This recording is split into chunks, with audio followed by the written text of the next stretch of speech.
오늘도 사랑하고 또 축복합니다. 함께 또 서로를 사랑하고 축복하는 일에 힘을 쓰는 우리 모든 성도들이 되기를 바랍니다. 오늘은 빌립보서 두 번째 시간입니다. 한 시간에 우리는 우리가 성도로서 살아갈 때 기쁨을 누리면서 살아갈 수가 있다. 환난과 어려움 가운데서도 바울이 감옥 가운데서 기쁨을 찬양하였던 것처럼 우리도 기쁨을 누리면서 살아갈 수 있는 성도의 고귀한 가치가 있다는 사실을 말씀을 통해서 살펴보았어요. 그러면 우리는 두 번째 시간을 통해서 우리는 왜 기쁠 수 있는가? 우리가 기쁜 이유는 무엇인가? 우리가 기쁠 수 있는 이유에 대해서 함께 말씀을 통해서 상고해 보고자 합니다. 우리가 교회의 가장 큰 특징이라고 한다면 무엇이 있을까요? 성도로서 살아가는데 성도로서의 삶과 다른 세상 사람들과의 삶 가운데서 가장 큰 차이가 있다면 그것이 뭘까요?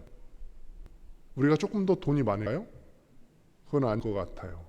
그 특징은 무엇이냐면 기쁨이죠. 성도는 세상 사람들과는 비교할 수 없는 기쁨이 우리 삶 가운데 있습니다. 하나님 나라의 가장 중요한 특징이 무엇이냐면 바로 기쁨과 희락이에요. 이거에 대해서 로마서 12장 14장 17절에서 이렇게 말씀하고 있죠. 하나님의 나라는 먹고 마시는 것이 아니라 오직 의와 평강과 희락이다. 하나님 나라의 특징이 무엇이라고요?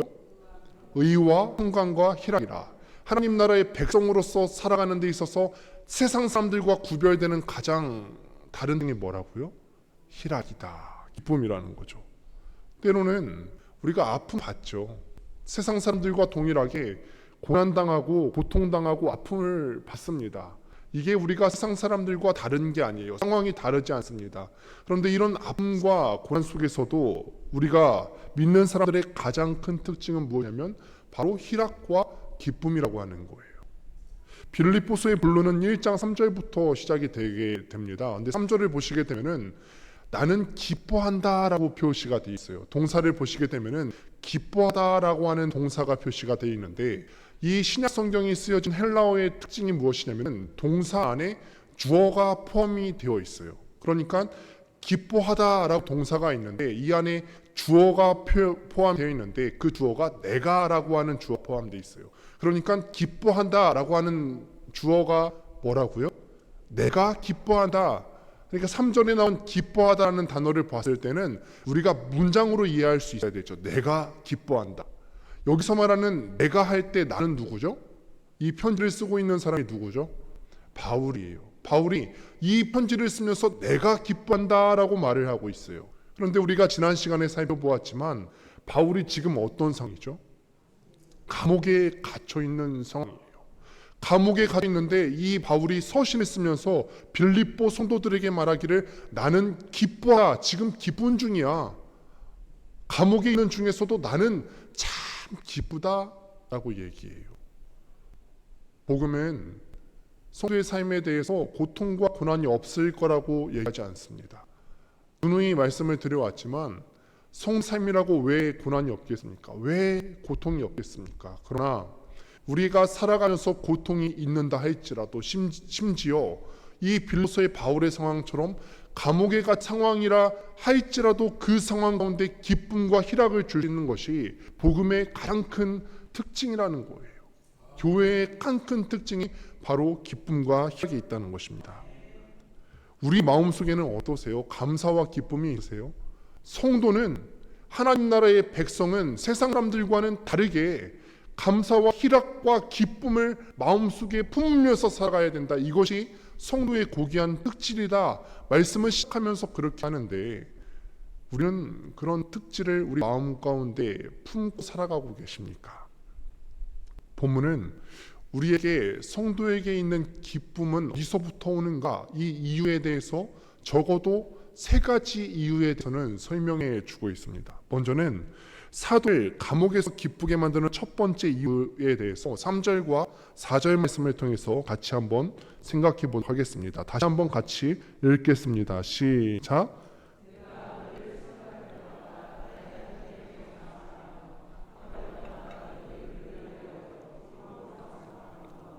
아멘. 여기서 감사와 기쁨이 반복되고 있습니다. 지난 시간에 우리가 말씀을 통해서 살펴보았는데 빌립보서에서 그 옥중서신이라고 하는 이 빌립보서에서 가장 많이 나오는 단어가 뭐라고 했죠? 기쁨이라고 하는 단어가 가장 많이 등장한다고 했어요. 아이러니하죠. 감옥이라고 하는 최악의 상황 가운데서 가장 많이 쓰여지는 단어가 기쁨이에요. 무엇 때문에 지금 바울이 감사합니까? 너희를 생각할 때마다, 너희 무리를 위하여서 내가 기도할 때마다, 생각할 때마다 내가 너무 기쁘다, 이 얘기를 하는 거죠. 바울이 감옥 중에서도 기쁜 이유가 뭐라고요? 빌립보 성도들 때문에 기쁘다는 거예요. 지금 상황은 똑같이 불안스러운 상황이 있고 나에게 고통을 주는 상황은 여전히 나에게 있지만, 세상 사람들과 똑같이 나도 그런 고난 가운데 있지만 나는 기쁘다. 왜냐하면은 상황 때문에 그런 것이 아니라 빌립보 성도들 너 생각할 때마다 내가 기쁘다. 여러분들 가운데도 이런 사람이 있으세요? 힘들지만 그 사람 생각하면 참 기뻐요. 내가 지금 상황이 직장 생활하면서 힘들고 또 여러 가지 나를 힘들게 하는 요인들이 있지만 그 사람 생각하면 참 기쁘다, 힘난다, 그런 사람들이 있습니까? 내가 힘들지만 내 자녀들 생각할 때마다 참 힘이 난다. 내가 힘들지만 내 구역원들 생각할 때마다 참 힘이 난다. 이런 분들이 혹시 계십니까? 생각이 나셔야만 합니다. 옆에서 기도하는 사람들이 생각이 나셔야 돼요. 바울이 이거에 대해서 부연하는데 말씀 한번 확인해 보시겠습니다. 5절 말씀 같이 한번 읽어보겠습니다. 시작. 너희가 첫날부터 이제까지 복음을 위한 일에 참여하고 있기 때문이라. 바울이 이 감옥 안에서 빌립보 성도들 생각하면서 참 기쁘다고 하는데, 그냥 어떤 사람이 생각나서 기쁘다고 한다면 세상 사람들과 우리와의 차이가 별로 없죠. 그런데 무엇 때문에 기쁘냐면은 빌립보 성도들이 함께 동역하고 있기 때문에 기쁘다라고 하는 거예요. 동역하고 있기 때문에. 오늘 본문 5절 말씀을 보면은 참여하다라고 하는 단어가 코이노니아라고 하는 단어가 쓰여지게 되는데, 이 단어는 교제하다 혹은 동역하다라는 의미가 있어지게 됩니다. 바울이 빌립보 성도들이 단순히 생각났기 때문에 기쁜 게 아니라 자기 사이에 동참했고 동역했기 때문에 기쁘다. 이것이 바로 바울이 가진 기쁨의 근원이죠.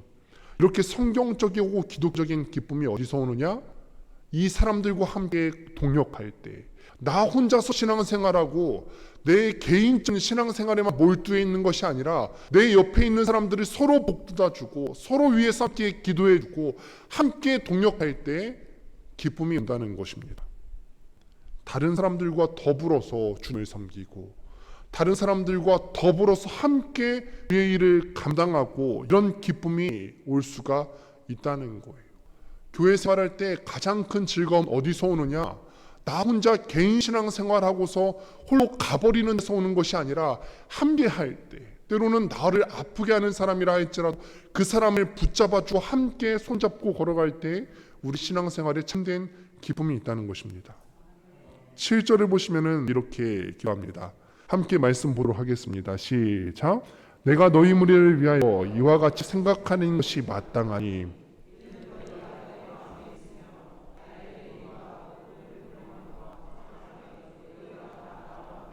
은혜에 참여한 자가 됨이라. 지금 계속해서 얘기하고 있죠. 그들을 생각할 때마다 감사하고 기도할 때마다 기쁘고 감사하다는 것이 마땅하다는 거예요. 여기서 은혜로 번역된 단어도 코이노냐, 똑같은 단어가 쓰여지게 되는데 복음을 변증한다는 거예요. 다른 복음을 모르는 사람들에 대해서 복음을 함께 설명한 일에 바울 혼자 애쓰고 전전긍긍한 게 아니라 빌립보 성도들이 함께 그 일을 감당했고, 확증하는 일에도 빌립보 성도들이 바울 혼자 내버려 두지 않고 함께 참여했다는 거예요. 그러니 바울이 빌립보 성도들 생각할 때마다 기쁘겠습니까? 안 기쁘겠습니까? 함께 전도하고 함께 이 복음을 위해서 이 기독교가 퍼나가기 시작한 초창기 시대에 함께 주의 일을 감당하는데 그 동역자를 생각할 때 안 기쁘겠습니까? 이 진리를 바르게 선포하고 가르치는 일에 빌립보 성도가 동역했기 때문에 그 동역한 자인 빌립보 성도들을 생각할 때 나는 기쁘다. 나는 감옥 안에서도 기쁘다. 나는 지금 떨어져 있지만 너희도 여전히 그 안에서 복음을 감당할 걸 내가 믿고 있기 때문에 기쁘고 나도 감옥 안에 있지만 그 복음 안에서 살 것이기 때문에 기쁘다. 심지어 바울은 그 앞에 나온 나의 매임에도 빌립보 성도가 함께 동역했다라고 말합니다. 이 빌립보 성도들이 감옥에 갇힌 바울을 위해서 단지 내가 기도할게 이런 데서 끝난 것이 아니라 에바브로디도 편에 헌금을 모아서 보냈어요. 감옥에 있는 이 바울을 위해서 끝까지 기억했습니다. 가족이나 친지들도요, 감옥에 갇히면은 외면하기 십상인데 사실은 빌립보 성도들과 바울은 혈연 관계가 아님에도 불구하고 복음 안에서 맺어진 그 관계 때문에 빌립보 성도들이 기억하고 기도할 때 바울이 기쁠 수가 있습니다. 빌립보 성도는 복음을 받은 첫날부터 지금 이 서신서가 쓰여졌을 때에는 12년이 흘렀을 때예요. 그런데 사람이 한번 사귀고 나서 12년이 지났으면 그 사람 첫 마음이 유지될까요? 변할까요? 어떠세요? 연애할 때, 결혼할 때 12년 차 정도 지나면 어떻게 될까요? 왜 우리 얘기하려니까 부끄러우세요? 남의 얘기는 좀 어떨까요? 남의 집 부부는 어떨까요? 결혼하고 나서 12년 지났어요. 그러면은 신혼 때처럼 그럴까요? 다를 거예요. 바뀌는 게 아니라 원래 모습대로 돌아오는 거예요. 12년이 지나면은 그렇게 되는데, 근데 빌립보 성도들은요, 복음을 받고 나서 지금 이 서신서를 받기까지 시간이 흘렀는데도 그 마음이 변치 않았다는 거예요. 바울을 생각한 마음이 변치 않고 그들을 위해서 기도하고 말로만 그렇게 사랑한다고 얘기하는 것이 아니라 물질을 에바브로디도 편에 보내면서 그 사랑하는 마음을 확증했다는 것입니다. 이런 빌립보 성도로 인한 기쁨, 이것이 성경이 보여주는 성도의 첫 번째 기쁨의 이유입니다. 세상 사람들은 하나님의 품을 떠나서 다른 사람들과 함께 하려고 하는 것이 아니라 자기 스스로 무엇인가를 이루고 싶어 해요. 남의 도움은 고사하고 하나님의 공급 없이도 안전한 자신의 인생을 구축하고 싶어요. 나는 다른 사람 도움 필요 없어. 다른 사람들과 함께 살아갈 필요 없어. 나는 나 혼자서 잘 살아갈 어떤 토대를 만들어 놓을 거야. 물질 많이 벌어 놓을 거고 세상을 살면서 닥쳐올 이런저런 위험을 자기 방식대로 준비하고 또 이런 삶의 방식을 추구합니다. 그런데 오늘 말씀을 통해서 성경이 우리에게 가르쳐주는 삶의 방식은 그런 기쁨들은 이런 데서 오는 것이 아니라고 하는 거예요. 기쁨과 감사는 언제 가능하다고요? 나 혼자서 살 때가 아니라 함께 동역할 때, 내 옆에 있는 사람들과 함께 동역하면서 함께 성장하며 나아갈 때 가능하다는 거예요. 그럴 때 성경적인 기쁨이 온다는 것입니다. 하나님은 우리를 너무나 사랑하셔서 아들 구주 예수 그리스도의 공로로 우리를 죄에서 구원해 주시고 씻어 주시고 지금 우리가 살아가면서도 우리에게 필요한 것들을 공급해 주세요. 그런데 그렇게 공급해 주시지만 결코 우리를 혼자 사는 원리대로 창조하시지는 않았습니다. 모든 것을 공급해 주시지만 우리가 함께 살아갈 수 있는 창조의 우리를 이 세상 가운데 그리고 이 교회 가운데 심어 두셨습니다. 다른 지체들의 도움을 받으면서 더불어 살도록 우리를 만드셨어요. 그래서 정말 소속한 사람은 어떤 사람이냐면은 나는 도움 필요 없어. 나 혼자 다 알아서 할 수 있는 사람이 아니라 사랑을 받을 줄도 알고 사랑을 베풀어 주는 사람이 정말 성숙한 사람이죠. 난 도움 필요 없어. 너희 도움은 필요 없어. 남에게 패 끼치는 것 같아. 사랑 받을 줄 모르는 사람은 성숙한 사람이 아니에요. 하나님께서 심어놓으신 창조의 원리가 아니에요. 하나님께서 우리에게 우리 공동체에게 바라시는 것은 함께 더불어 살라. 함께 나의 나라를 위해서 동역하면서 자라가라. 이 원리를 우리 가운데 심어 두셨습니다. 그래서 우리가 이런 상태를 깨닫고 다른 지체들과 함께 동역할 때만 성경적인 참된 기쁨을 누릴 수가 있어요. 이 세상을 한번 보실까요? 원래 말씀을 준비할 때 서론 부분에 통계를 하나 넣으려고 그랬어요. 우리 사회가 얼마나 기쁨이 없는지, 자살률이 얼마나 높은지 이런 거 넣으려고 했거든요. 그런데 안 넣었어요. 왜 안 넣었을까요? 통계라는 거는 확증시켜줄 때 통계가 필요하잖아요. 근데 확증시켜줄 필요도 없거든요. 우리 다 알고 있어요. 우리 사회가 기쁨이 없다. 우리 사회가 불안감이 팽배하고 기쁨이 없다. 아이러니하죠. 지금 우리가 살아가고 있는 이 사회는 우리가 귀에 못이 박히도록 들어왔지만 어느 시대보다 부유한 시대입니다. 한국이 이렇게 온 세계의 주목을 받을 날이 올 줄을 누가 알았겠습니까? 그런데 사람들이 보편적으로 행복하다고 생각하세요? 어때요? 우리를 포함해서 이 사회의 구성원들이 행복감을 느낀다고 생각을 하십니까? 감사가 있고 기쁨이 있습니까? 없을 수밖에 없죠. 왜 그럴까요? 없을 수밖에 없는데 왜 그러냐면은 우리 사회가 너무 경쟁적이 되어버렸어요. 나밖에 모르는 그런 사회 되어버렸습니다.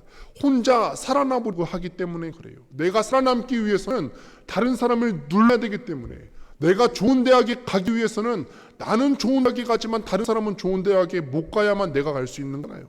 다른 사람을 눌러야만 되는 사고가 우리 가운데 있기 때문에 그렇습니다. 내가 승진하기 위해서는 다른 사람을 눌러야 되기 때문에, 혼자 살아남으려고 하기 때문에 이 사회가 불안하고 기쁨이 없는 사회가 되어버렸어요. 하나님께서는 힘을 다해서 서로 붙들고 의지하고 격려하고 동역해야만 기쁨이 생기도록 우리를 지어놓으시는데, 사람들은 남이 어떻게 되든 나만 기쁘고 나만 살아남으면 된다고 하니까 진짜 기쁨이 생기지 않는 것입니다. 다시 바울의 이야기로 돌아가 볼까요? 바울은 감옥에 있으면서도 우리처럼 부유하지도 않았습니다. 감옥에 있으면서도 기쁨이 있었고 감사가 있었습니다. 왜냐하면 감옥에 있는 그를 잊지 않고 기도해주고 찾아주고 보살펴주는, 동역해주는 빌립보 성도들이 있었기 때문에, 함께하는 동역자인 빌립보 성도들이 있었기 때문에 바울은 감옥이라는 상황 가운데서도 기쁠 수가 있었습니다. 이런 동역하는 기쁨이 바로 성도가 세상을 살아가면서 느끼는 가장 큰 기쁨 중에 하나입니다. 여러분, 혼자서는 완전할 수 없다고 고백하는 사람들이 모인 곳이 바로 교회예요. 옆에 있는 사람을 볼 때 저 사람은 다 가질 것 같은데, 가정도 행복해 보이고 물질적으로 풍요로워 보이고 다 가진 것 같은데, 그런데 한번 그의 속마음을 한번 들여다보세요. 우리와 별반 다를 게 없는 사람이에요. 그 사람 삶 가운데서도 어느 한편으로는 불안한 마음이 있고 어느 한편으로는 모자란 부분이 있지요.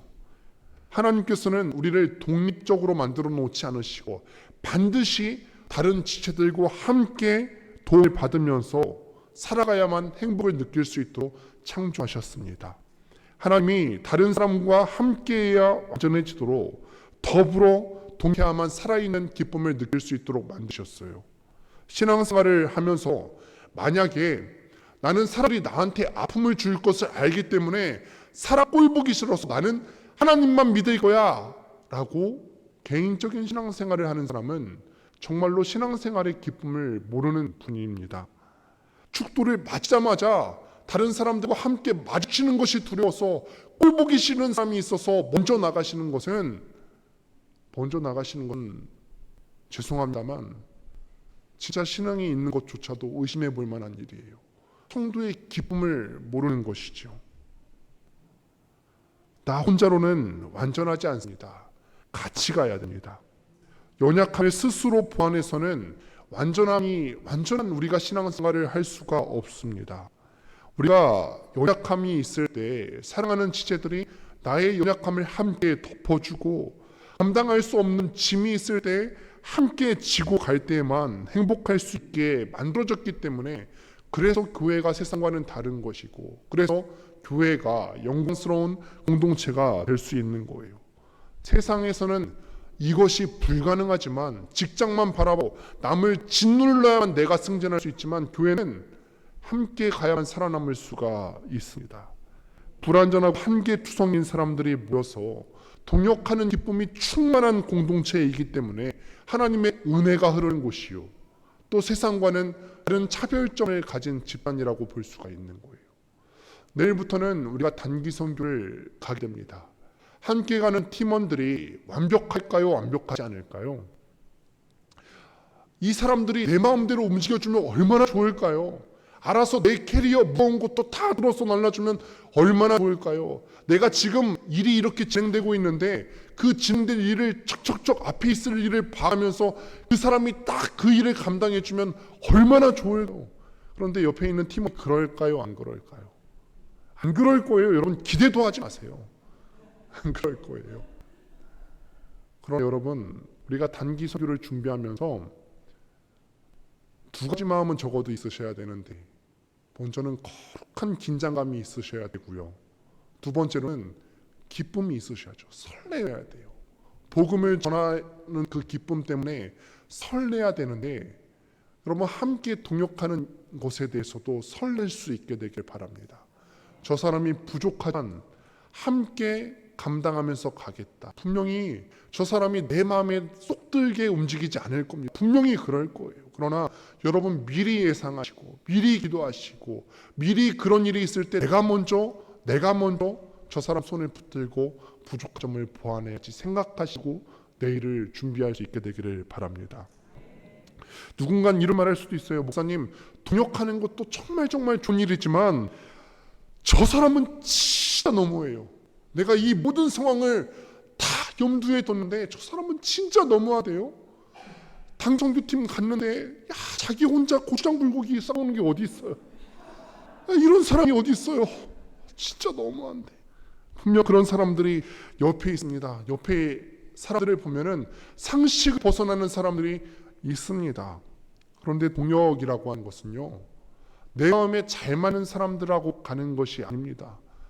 내 마음에 잘 맞는 사람들, 어떤 취향이 같고 관심사가 같은 사람들하고 가는 거면 그거는 교회죠. 교회가 아니에요. 동역이라고 하는 것은 때로는 내 마음을 아프게 하는 사람도, 때로는 내 인생 가운데 생채기를 내고 장애물같이 여겨지는 사람도 함께 보듬고 가는 것이 동역입니다. 주님의 도우심이 아니면은 내가 정말 저 사람 사랑할 수 없는데, 이거는 인간적인 마음으로는 저 사람 사랑할 수 없는데 주님의 도우심이 있어야만 저 사람을 사랑할 수 있는데, 그런 사람이라 할지라도 절대로 포기하지 않고 함께 붙고 갈 때 비로소 세상 사람들이 주고받는 기쁨을 넘어선 하나님이 주시는 진짜 하늘의 기쁨과 감사와 위로를 경험하며 살 수가 있습니다. 그런데 아무리 동역하면서 아무리 애써도요, 때로는 마음속으로 이건 진짜 한계인데 라고 싶을 때가 분명히 있습니다. 그때 본문은요, 기쁨의 중요한 그런 두 번째에 대해서 설명해 주고 있습니다. 사람은 완벽한 존재가 아니죠. 처음 교회에 왔을 때 내 옆에 있는 사람들이 행복해하는 것이 보이고, 저 사람은 정말 천사 같은 존재인데, 저 사람은 정말 얼굴이 천사 같아, 옆에 있어서 신앙생활해야지, 저 사람의 저런 좋은 모습을 나도 같이 본받게 되면은 나한테도 도움이 될 거야 하면서 가까이 갔는데 어떨까요? 가까이 갈수록, 시간 같이 보낼수록 실망스러운 모습들이 보이게 되죠. 거리가 좀 있을 때는, 멀리서 봤을 때는 예쁘죠. 멀리서 봤을 때는 참 천사 동생 같고 그랬는데 가까이서 경험을 해보니까 다른 사람들과 똑같다는 사실을 발견하고 상처받고 실망합니다. 저 사람은 좀 다르겠지라고 해서 갔는데 상처를 받고 마음의 문을 닫게 됩니다. 누가 처음부터 사람들과 섞이지 않으려고 했겠습니까? 다 제대로 신앙생활을 하려고 교회에 왔는데 사람들을 알아가다 보니까 마음 가운데 상처가 생겨요. 저 사람은 좀 다르겠지? 저 사람 막 보니까 진짜 다를 거야. 괜찮겠지? 가까이 가보니까 그 사람도 약함을 갖고 있고, 처음에는 저 사람 저런 부분이 참 귀한 부분인데, 그런데 그 귀한 부분이 나한테 걸림이 될 때가 때로 있더라는 말이죠. 판단하고 상처받고 좌절하고 냉수가 흐르게 된다는 것이다. 그래서 여러분 아예 처음부터 그런 마음을 가지세요. 사람 중에는 그런 사람이 없다, 사람 중에는 완전한 사람이 없다라고 생각하셔야 맞습니다. 그 사람은 좀 다를 것이라고 기대하면서 사람을 신뢰하려고 하면 절대로 안 된다는 거죠. 목사님은 좀 다르겠지? 우리 중 누구도 다른 사람은 없다는 거예요. 인생을 누가 의지할 수 있겠습니까? 우리가 오로지 완전하게 의지할 수 있는 분은 오직 누구시죠? 예수 그리스도밖에 없습니다. 사람은 사랑하고 아껴주고 덮어주고 세상이 뭐라 해도 막 포기하지 않고 기다려주고 말고 우리가 무엇을 할 수가 있겠습니까? 어떤 인생이 다르겠습니까? 사람은 그래요. 저 사람의 그냥 다점이 있음에도 불구하고 품어주고 가는 수밖에 없어요. 완벽한 사람은 절대로 없고 완벽한 교회는 절대로 없습니다. 우리는 전부 공사 중인 사람들이에요. 언젠가 하나님께서 부르실 그 마지막 날까지 이 공사는 계속해서 이어질 거예요. 그런데 이렇게 동역하면서 어떻게 우리가 기쁨을 유지할 수 있는지 3절 말씀을 같이 한번 보도록 하겠습니다. 같이 3절 읽습니다. 시작. 아멘. 나의 하나님께 감사하며 누구에게 감사하다고요? 나의 하나님께. 빌립보 성도를 기억할 때마다 그들이 바울과 함께 나와 함께 동역한다는 것을 기억할 때 물론 감사하고 기쁘지만 동시에 무엇을 붙들고 있죠? 하나님을 붙들고 있습니다. 빌립보 성도로 인해서 기쁨이 충만한 그 순간에도 사도가 절대로 잊지 않고 있는 것이 있다면 무엇입니까? 하나님과의 관계 안에서 매사를 바라보는 것입니다. 사람들이 나를 사랑해주고요, 주변에 있는 사람들이 나를 위로해주고 나에게 주목해주고 있는 그 순간에도 이 사도 바울의 시선이 떨어지지 않는 그 한 지점이 분명히 있습니다. 어디라고요? 하나님께 시선이 고정되었다는 거예요. 그의 모든 관심과 그의 모든 주 대상이 하나님임을 지금 사도 바울이 잊지 않고 있습니다. 바로 이것이 사람과 동역할 때 우리가 때로는 사람에게 실망하고 우리는 때로는 사람에게 낙심하고 좌절하면서도 냉소에 빠지지 않을 수 있는 너무나 중요한 기쁨의 두 번째 이유예요. 사도라고 배반 안 당했을까요? 배반 당했죠. 당했어요. 고린도 후서를 보니까 고린도 교회 성도들이 자기가 개척했는데 사도가 아니래요. 자기 사도권을 부인합니다. 그렇게 피땀 흘려가며 교회를 세우고 개척했는데 그 개척한 교회에서 떠나서 다른 곳에서 사역하고 있는데 그 교회 성도들이 당신 목사 아니잖아. 이 얘기를 듣는데 사도 바울의 마음이 어땠을까요? 패당한 느낌이 들었겠죠. 감옥 안에 있는 사도를 다른 사람들은 다 배신하고 버렸다. 다 떠나갔어요. 인간적인 마음으로 봤을 때 이 사도 바울의 마음에 상처가 얼마나 많았을까. 저 사람만은 믿었는데 도마저 하는 경험을 한두 번 했을까요? 그런데 사람의 마음이 다 떠났는데도 사람은 나에게 상처 주고 아픔을 주지만 감옥 안에서 사도의 마음 가운데 감사와 기쁨이 멈추지 않는 이유가 무엇이라고요? 땅에 발을 딛고 살아가지만 이 사도 바울의 시설은 하늘에 고정되어 있었기 때문에 그렇다는 거예요. 땅에 살지만 내가 이 땅에 살면서 저반전한 인생을 상대하며 살고 있지만 하나님을 인정하고 사람을 대하는 순간에도 내 시선이 하나님께 고정되어 있기 때문에 땅에서 일어나는 상황 가운데 내가 흔들리지 않을 수가 있었다. 하나님이 이루실 일을 기대하는 거죠. 6절 말씀을 같이 한번 보도록 하겠습니다. 함께 읽습니다. 시작.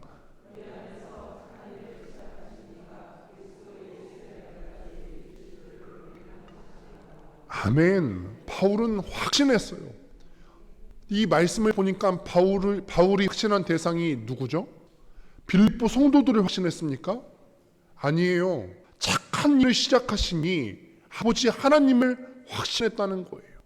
빌립보 성도들을 확신한 게 아니라 자기의 시선을 이 땅에 발을 딛고 살아가지만 자기의 시선을 하나님께 두고 하나님을 확신했기 때문에 그 기쁨이 흔들리지 않을 수가 있었어요. 빌립보 성도가 예수를 믿은 첫날부터 그들 안에 그 진실된 사람을 하나님께서 변화시키실 거다. 예수를 처음 믿었을 때 빌립보 성도들이 얼마나 연약한 모습이 많았을까요?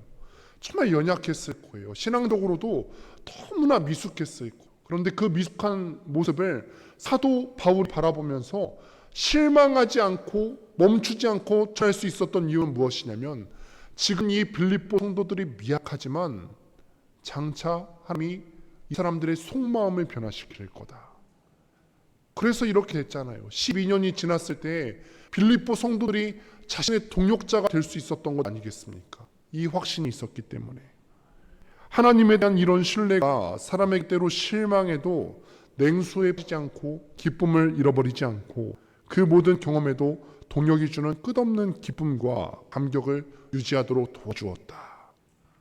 여기 모이신 분들 중에서도 속으로 골병이 드신 분들이 참 많이 있으실 겁니다. 옆에 있는 사람이 잘 웃는다고, 잘 웃는 사람들 옆에서 우리가 많이 보시지 않습니까? 어떤 사람이 잘 웃는다고 해서 야, 저 사람은 잘 웃는 거 보니까 만사 형통가 보다, 그렇게 생각하시면 안 되지요. 그런 사람이 어디 있겠어요?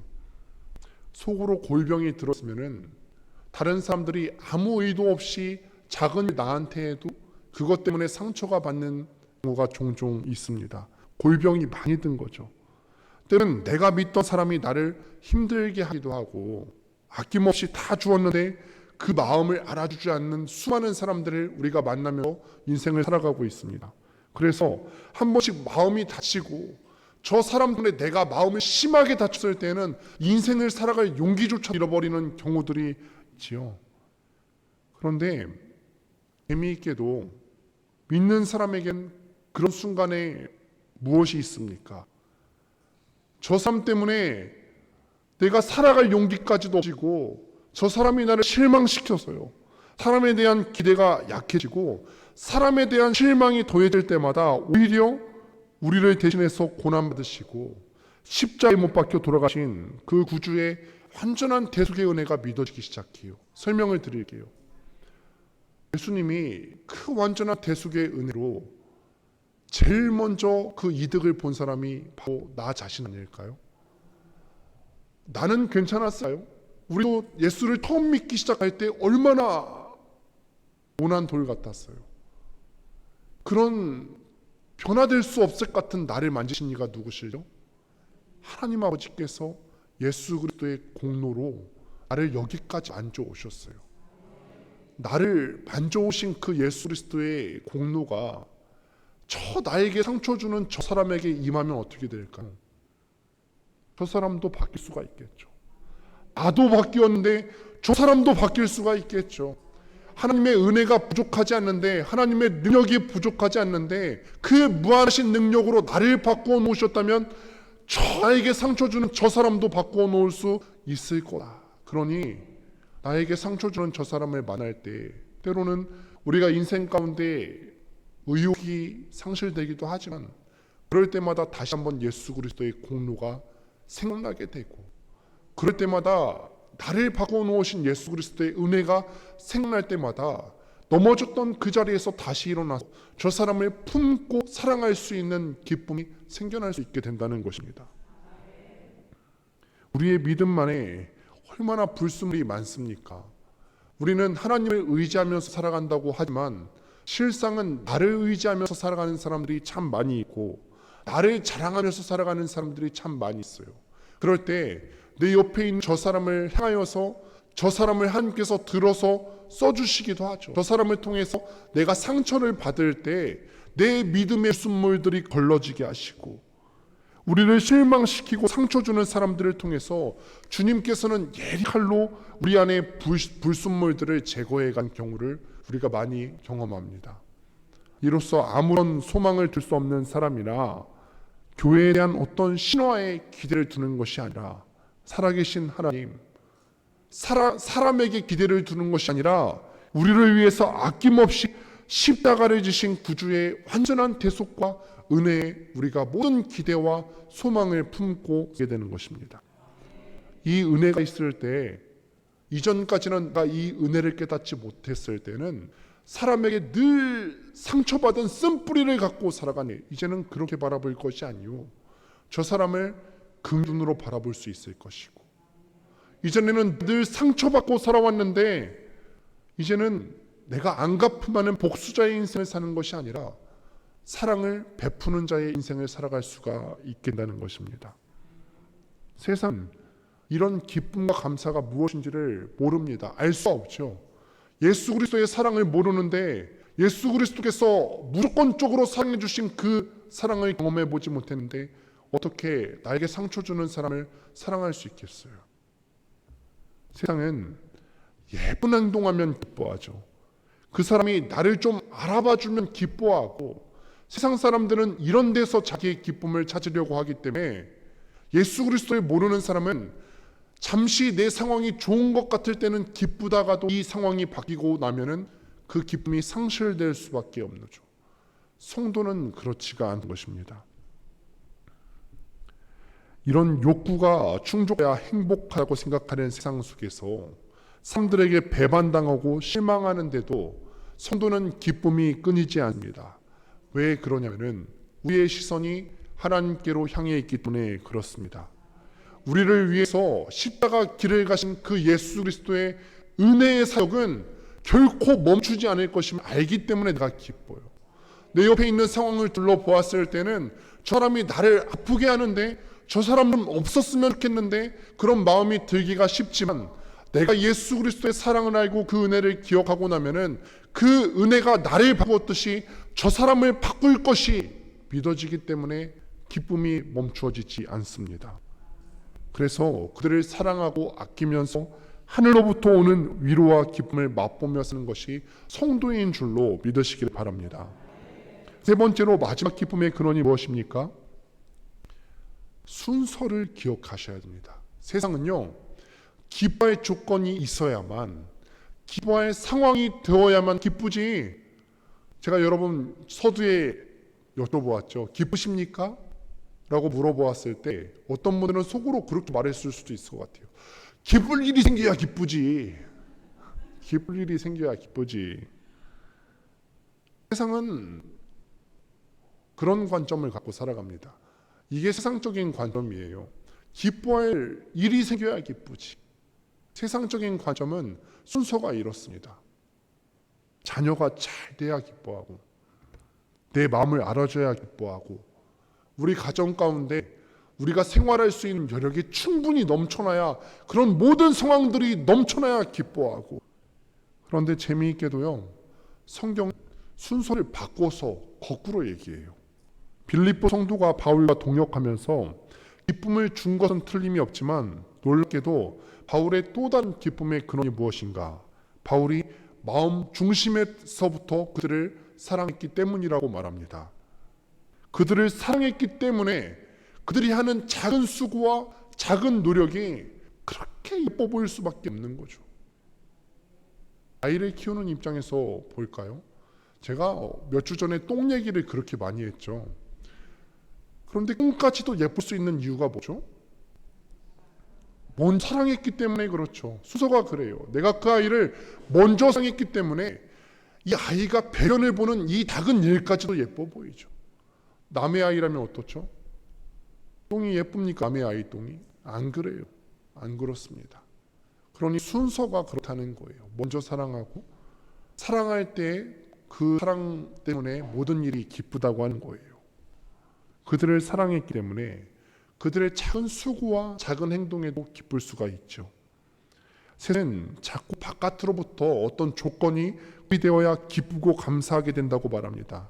그러나 성경은 그리스도가 우리 안에 시작하신 그 놀라운 은혜 때문에, 예수님이 우리에게 먼저 주신 그 사랑 때문에 내가 그 사랑을 깨달은 성도라면은 그 사랑을 배워서 알게 되고, 나도 예수님처럼 다른 사람을 사랑해 보니까, 야, 내가 다른 사람 사랑할 때 내 물질도 들어갈 것이고 시간도 들어갈 거라고 생각해서 해보면은 참 부담될 것 같은데 막상 해보니까 기쁘다.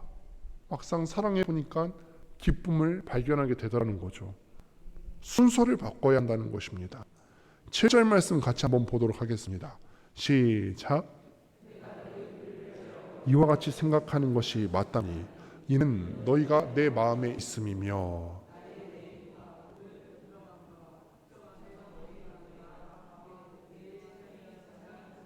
아멘.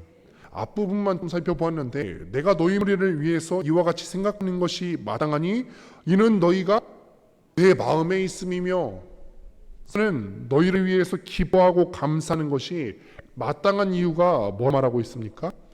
이는 너희가, 이는 빌립보 성도들 너희가 내 마음에 있기 때문에 감사하다. 사도의 심장 가운데 빌립보 성도들이 있다는 것입니다. 사도의 마음을 가득 채운 것이 그들이고 그들에 대한 친밀한 애정이 있기 때문에 그들의 작은 행동 하나하나에도 사도 바울은 기쁠 수가 있다는 거죠.